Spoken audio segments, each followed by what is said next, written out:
Long ago, when Israel was oppressed by the Philistines, there lived a man named Manoah and his wife in the tribe of Dan. They had no children, but one day an angel of the Lord appeared to Manoah's wife and declared, "You shall conceive and bear a son. He will be a Nazirite, set apart to God from birth, and through him Israel will begin to be delivered from the Philistines. No razor shall touch his head."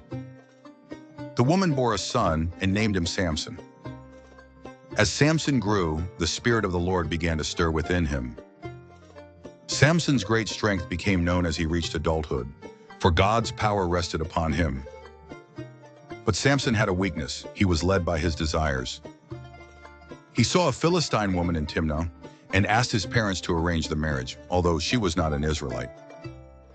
On his way to Timnah, a young lion charged him, but the Spirit of the Lord came mightily upon Samson, and he tore the lion apart with his bare hands, though he told no one of this feat. At the wedding feast, Samson posed a riddle based on his encounter with the lion. Out of the eater came something to eat, out of the strong came something sweet.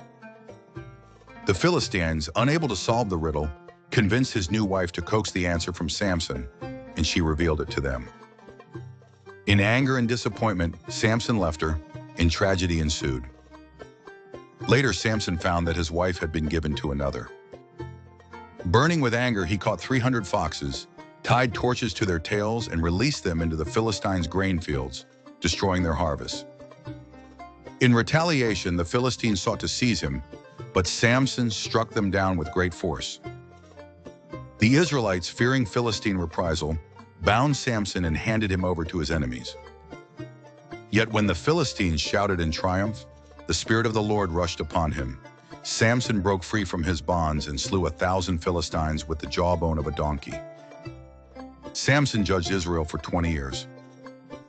But still, his weakness for women persisted. He fell in love with Delilah, a woman from the valley of Sorek. The Philistine leaders bribed Delilah to discover the secret of his strength. 3 times Samson deceived her, but after persistent pleading, Samson divulged his secret. His strength was bound to his uncut hair, his symbol of dedication to God. Delilah lulled Samson to sleep and called a man to shave off his hair.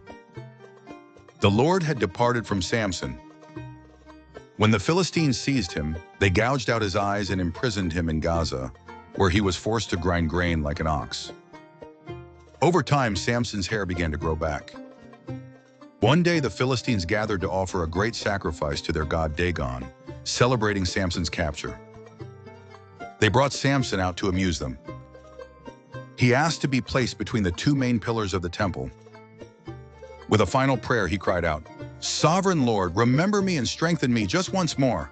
Let me with one blow get revenge on the Philistines for my 2 eyes."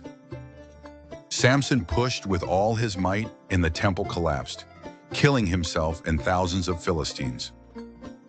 In his death, he achieved a greater victory for Israel than in his life. The story of Samson teaches that God's gifts are powerful, but not meant for selfish ends. Faithfulness and humility are greater than physical strength. It underscores that God's purposes prevail even through imperfect vessels.